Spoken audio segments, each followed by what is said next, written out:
Continental Illinois National Bank and Trust Company was headquartered in Chicago and by the early 1980s had grown into one of the largest commercial lenders in the United States. According to the Federal Reserve Bank of Chicago and FDIC historical accounts, it ranked among the 7 largest American banks by assets by the early 1980s. Its specialty was corporate lending, and it pursued business loans with an ambition that earned it wide recognition in the banking industry.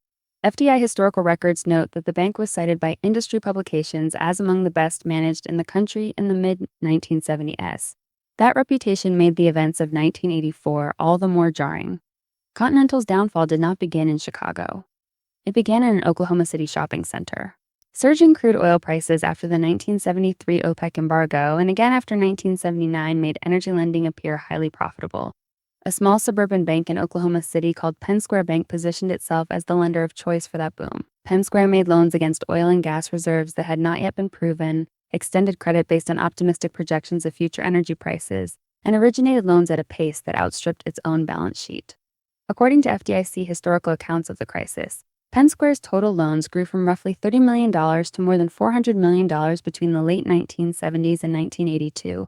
A pace of expansion that regulators later acknowledged received insufficient scrutiny. Penn Square did not keep all of those loans on its own books. It sold participations. It originated a loan and then transferred a portion of the repayment claim to a larger bank in exchange for immediate cash. Continental Illinois was Penn Square's largest participation buyer, and according to FDIC historical accounts of the failure, Continental held approximately $1 billion in Penn Square loan participations by the time Penn Square was closed. Other money center and regional banks held smaller shares. The participation model was legal and widely used, but it concentrated credit risk in distant institutions whose staff had limited ability to independently verify the underlying collateral, much of which was oil still in the ground whose value depended entirely on prices continuing to rise. When oil prices declined in 1981 and into 1982, the optimistic projections behind Penn Square's lending collapsed. The FDIC closed Penn Square Bank on July 5th, 1982. By the standards of a national banking crisis, Penn Square was a small institution. FDIC records indicate it held roughly $450 million in assets at closure.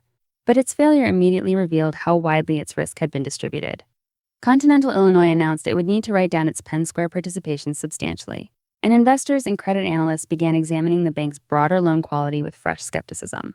The phrase loan participation entered public financial vocabulary as a mechanism capable of carrying a regional commodity bust into the balance sheets of large national institutions. Through 1982 and into 1983, Continental absorbed losses from its Penn Square portfolio while also dealing with stress in its broader energy loan book and in loans tied to Latin American borrowers experiencing their own debt difficulties. The bank reported large provisions for loan losses and its equity value declined. By late 1983, credit rating agencies had begun downgrading Continental's short-term debt, and some institutional investors quietly reduced their positions. Continental remained technically solvent and continued normal operations, but the combination of deteriorating loan quality and falling credit ratings was steadily narrowing the margin between a bank that looked fragile and one that market participants would actually treat as fragile.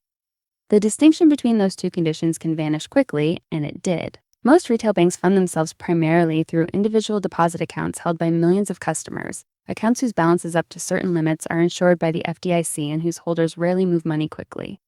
Continental was structured differently. It relied heavily on what bankers call wholesale funding, large certificates of deposit, Eurodollar deposits placed by foreign banks and corporations, and short-term borrowings in the interbank market. These instruments were not covered by FDIC deposit insurance, and they were controlled by sophisticated institutions with both the technical ability and the financial incentive to exit a relationship instantly if they developed doubts about a counterparty's soundness. Continental's funding model was highly efficient in conditions of confidence. It was extraordinarily fragile if confidence broke. In early May 1984, wire service reports citing unconfirmed market rumors about Continental's solvency triggered a wave of withdrawals by institutional depositors. Unlike a 19th century bank run with crowds outside branch doors, this one was invisible to anyone who was not watching wire transfer systems. Electronic transfers moved funds out of Continental and into other institutions continuously. According to FDIC historical accounts, the bank lost more than $6 billion in deposits within a matter of days. The Federal Reserve Bank of Chicago provided emergency liquidity through the discount window. A consortium of major American banks assembled a short-term credit line. But neither measure was sufficient to stop the outflow, because the problem was not a temporary liquidity shortage. It was a market judgment that Continental's underlying assets were impaired and that its funding model could not survive sustained skepticism. In July 1984, federal regulators announced a permanent rescue that went well beyond anything the FDIC had previously arranged. The agency guaranteed all deposits and other liabilities of Continental Illinois, including uninsured wholesale deposits that would normally have been at risk under any standard resolution. The FDIC also injected substantial capital and acquired an ownership stake that, according to FDIC historical records, eventually reached approximately 80% of the bank's common stock. Continental's existing shareholders were largely wiped out, but the bank itself continued to operate. It was the largest bank rescue in American history to that point, and it established an implicit guarantee: an institution large enough and connected enough to pose systemic risk would not be allowed to collapse in the ordinary way, regardless of how it had arrived at that condition. The congressional hearings that followed the rescue generated a phrase that would define financial policy for the next several decades. During a 1984 House Banking Committee hearing, Congressman Stuart McKinney of Connecticut remarked, "We have a new kind of bank. It is called Too Big to Fail, TBTF, and it is a wonderful bank." McKinney's tone was sardonic, capturing the absurdity of a class of institutions exempt from ordinary failure. Around the same time, Comptroller of the Currency C. Todd Conover testified before Congress, indicating that regulators would not allow any of the largest American banks to fail outright.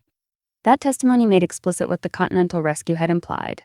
A specific tier of institutions existed for which the normal consequences of bad management and excessive risk taking did not fully apply.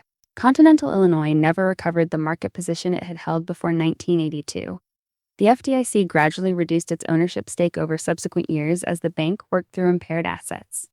Continental remained an independent institution through the late 1980s and early 1990s, but it did not regain significant competitive standing in corporate lending, the business that had defined it. In 1994, Bank America Corporation acquired Continental Illinois, ending its existence as a standalone institution. The decade between the 1984 rescue and the 1994 acquisition traced a slow institutional decline. The bank survived because regulators determined it had to, but survival is a different condition from recovery, and the two are easily confused in the immediate aftermath of a crisis. Economists and policy analysts have argued, including in reports from the Congressional Oversight Panel examining the 2008 financial crisis, that the too big to fail doctrine generated what economists call moral hazard. When large institutions believe they will be rescued in a systemic crisis, the incentive to price risk conservatively is reduced. The FDIC's own historical studies acknowledge this tension explicitly. When Citigroup, Bank of America, and other large institutions received government support during and after 2008, including capital injections, guarantees of liabilities beyond normal insurance limits, and emergency liquidity, the structural logic closely paralleled what had been established in 1984.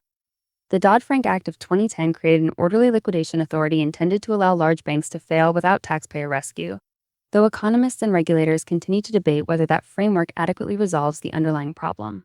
The Continental Illinois story raises questions that remain relevant to anyone who holds money in a bank. The first is about deposit insurance. The FDI insures deposits up to $250,000 per depositor per ownership category at member institutions, and that limit matters if you hold large balances at a single institution. The second is about systemic risk. Debate continues among economists and regulators about whether existing frameworks are adequate to handle the failure of a very large institution without public cost. The third is about the difference between solvency and funding. Continental was not insolvent in the traditional sense in May 1984, but a loss of confidence in its ability to retain wholesale funding was sufficient to nearly destroy it within days. That distinction matters for how we think about financial stability, because a run on confidence does not require a bank's loans to have failed. It requires only that enough large depositors decide, at roughly the same moment, that they would rather not find out.